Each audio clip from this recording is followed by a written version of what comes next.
in walks a unicorn. Me, sitting at a bar, looking at the time on my phone. It's exactly 7:29. I'd arranged to meet this girl through a dating site. No problem about that. But she wouldn't send a photo. We agreed 7:30 here, a very public bar, so if either of us felt wrong about it, we can clear off with no problem. There's all kinds of reasons for not wanting to send a photo, but being a unicorn was not one that had occurred to me. Well, not until now. I allow myself 2 of these dates every month, but so far I haven't found exactly what I want. I'm serious about this dating business.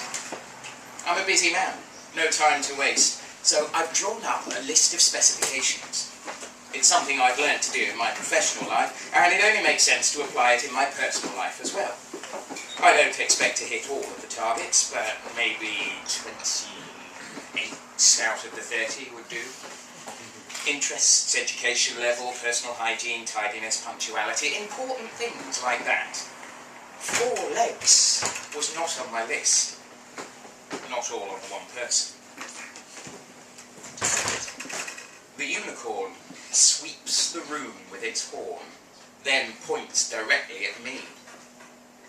I sent a photo, although I was possibly a little younger then, but it recognises me. It walks slowly and rather elegantly across the room to me. Its hooves tap on the floor like stilettos, disconcertingly like 2 women approaching. A warm, faintly grassy perfume escapes from its nostrils. Jo Malone? I ask myself. And it sits beside me. You're Stephen, am I right? A blissfully refined voice, deep but feminine. That's 1 down and 29 to go. Yes, and you are? Well, clearly, I'm a unicorn. Just call me darling, that'll do perfectly. I wasn't really expecting... Nobody does. That's the problem. People think they know what they want, and then that blinds them to the beauty of the unexpected, the unpredictable. You could have sent a photo. Stephen, sweetie, just look at my hooves. The iPhone was not designed with unicorns in mind. I've tried clamping it between my 2 front hooves and tapping it with the horn, but all you get is a giant horn with 2 little beady eyes at the end of it. I find we look our best in illuminated manuscripts, but all of the pictures show male unicorns, generally with a virgin, if one's available. She looks around the bar, and the soft nostrils flare, and she gives a dismissive laugh. Discriminatory, in my opinion. It's always the same old story. A unicorn is a wild beast that can only be tamed by a virgin, blah, blah. I blame Freud. But then again, I always blame Freud. The unicorn does that Lady Diana thing, dropping its head and looking up at me through flickering eyelashes. She has the eyes and the long nose to perfection. Only the foot-long horn detracts from the image.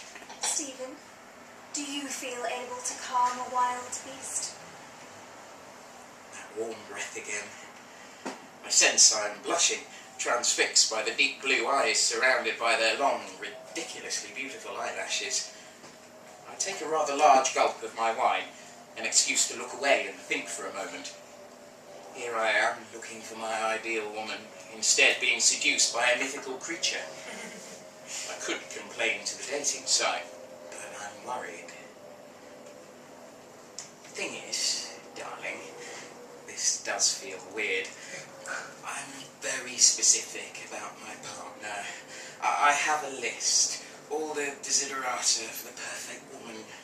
I actually carry it with me just to make sure I don't forget things. Oh, I see, like a shopping list.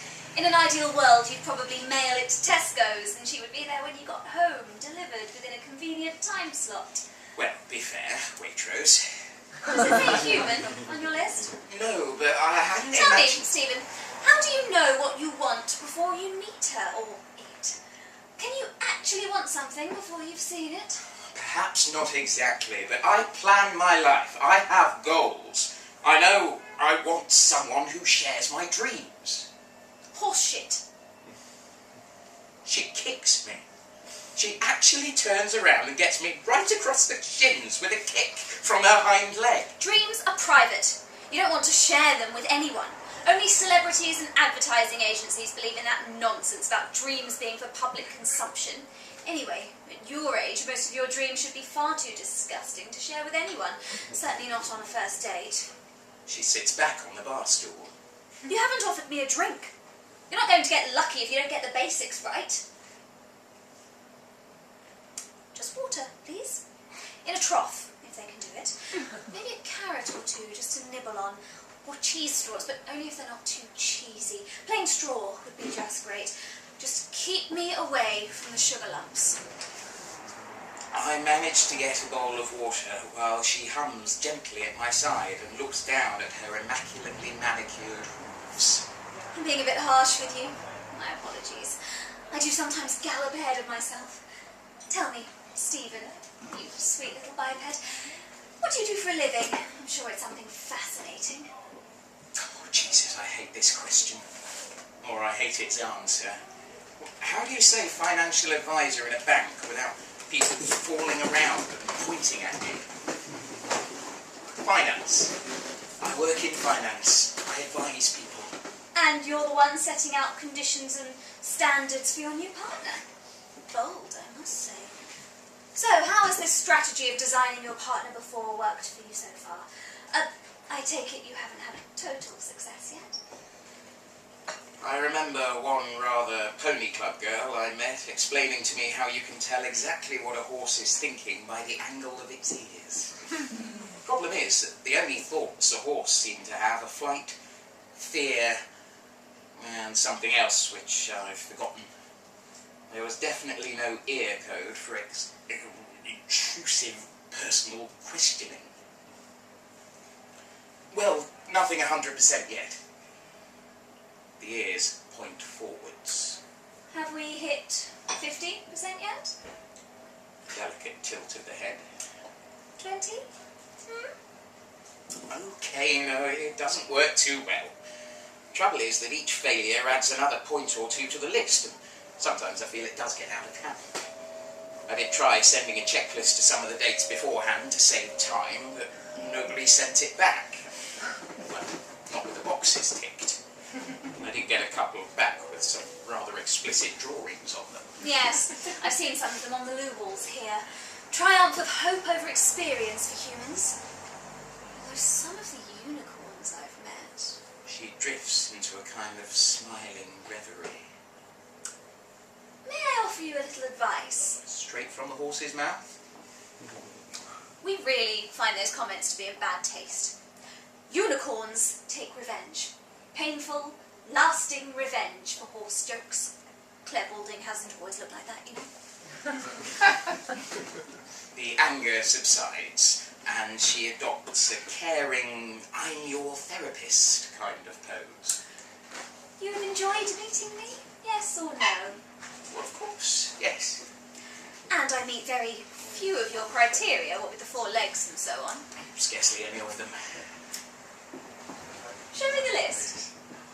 I pull the list from my jacket, unfold the paper, and hand it to her. I thought her lips were parting in a sneer, but then slowly they close around the paper and she eats it. Compost of the Gods by tomorrow. Best place for it. You can't judge people against a checklist. Life needs an open mind, not the safe, easy things. You have an imagination, Stephen. You imagined me. Use it when your date comes through the door. Forget this stupid list I just ate. It didn't even taste nice. So, you're just imaginary? Of course I'm imaginary. A talking unicorn meeting you in a bar. That's totally absurd and incredible. Only a gullible fool who's out of touch with reality would believe that. Then you do work in a bank. My phone dings. I look down. The time is still 7:29. The message says, I'm coming through the door now. I look back at the bar stool and Darling has vanished. Except, like the Cheshire Cat's smile, I think I just saw a beautiful eye wink at me for a second. And a faint trace of the scent of hay lingering in the air. And you come through the door. exactly 7:30.